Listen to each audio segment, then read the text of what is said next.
Hey everybody, and welcome to the Your Life Blueprint Sound Vibrations. I'm Gandharva. Today is Wednesday. Wednesday is a Communicator Day. The Communicator. And the Communicator is in the spiritual area. Gives you the path of Jnana Yoga, or Jnana Yoga. Many different ways to say it. Means the yoga of the intellect, of the mind.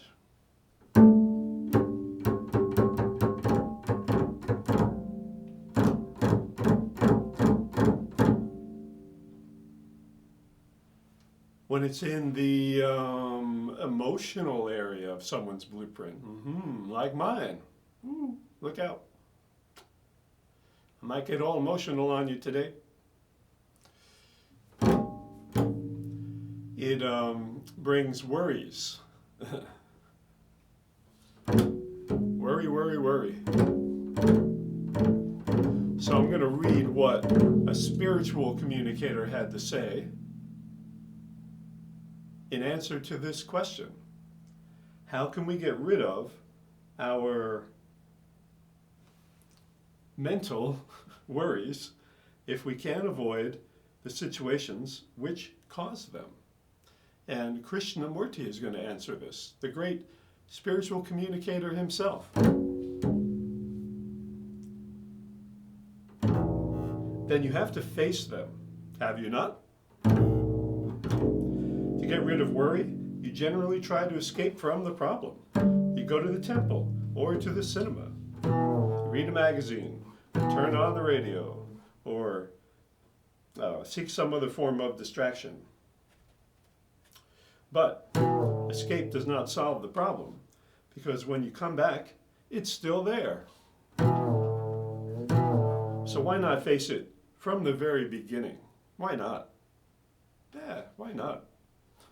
Now, what is worry? You worry about whether you will pass your examinations, and you are afraid that you won't, so you sweat over it. You spend sleepless nights. If you don't pass, parents will be disappointed. And also, you would like to be able to say, I have done it. I have passed my examinations. Yep. You go on worrying right up to examination day until you know the results. Can you escape? Can you run away from the situation? Actually, you can't, can you? No, of course not. You got to do it. So you have to face it. So why worry about it? You have studied, you have done your best, right? Always do your best. And you will pass or not pass. The more you worry about it, the more frightened and nervous you become, and the less you are capable of thinking. When the day arrives, you cannot write a thing. You can only look at the clock. Which is what happened to me. When the mind goes over a problem and is ceaselessly concerned with it, that is what we call worry. Is it not? Is it not? Now, how is one to get rid of worry? First of all, it's important for the mind not to give soil for the problem to take root. No soil. Don't soil yourself. No soil. No soiling. Do you know what the mind is? Great philosophers have spent many years in examining the nature of the mind, and books have been written about it. But if one really gives one's whole attention to it, I think it is fairly simple to find out what the mind is. Have you ever observed your own mind? Have you? All that you have learned up until now, the memory of all your little experiences, what you have been told by your parents, by your teachers, the things that you have read in books or observed in the world around you, all this is in the mind. It is the mind.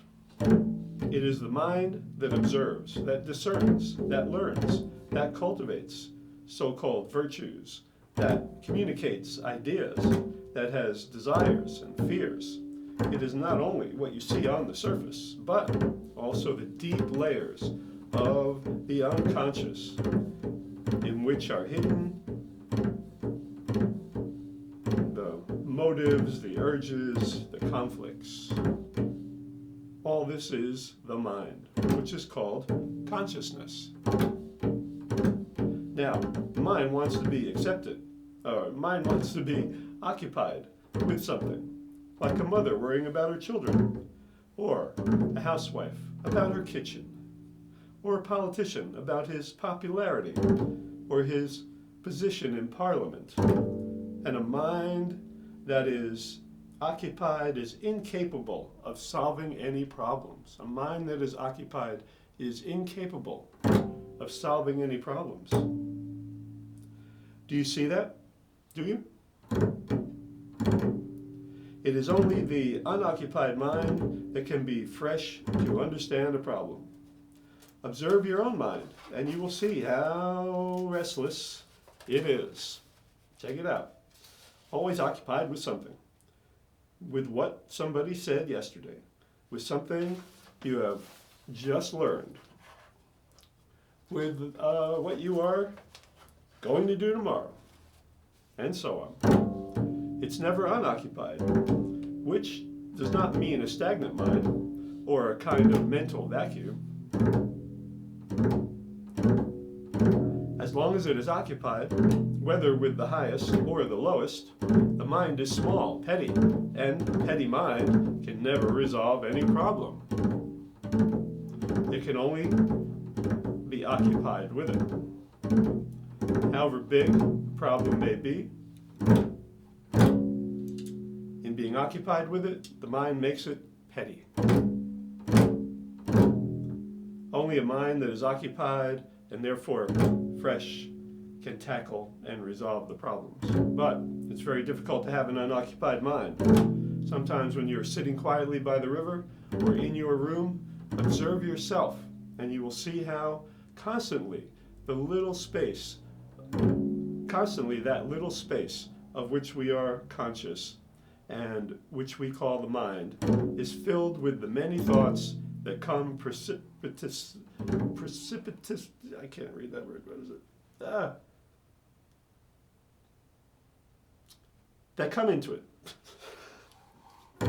As long as the mind is filled, occupied with something, whether it be the mind of a housewife or of the greater scientist, it is small, petty, and whatever problem it tackles, it cannot resolve the problem.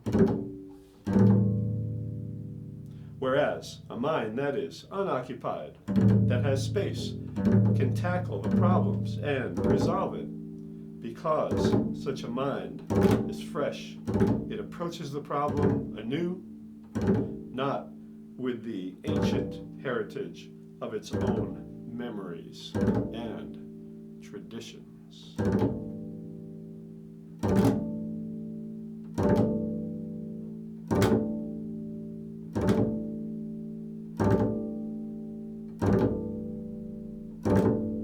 It's like mind over matter. If you don't mind, it doesn't matter.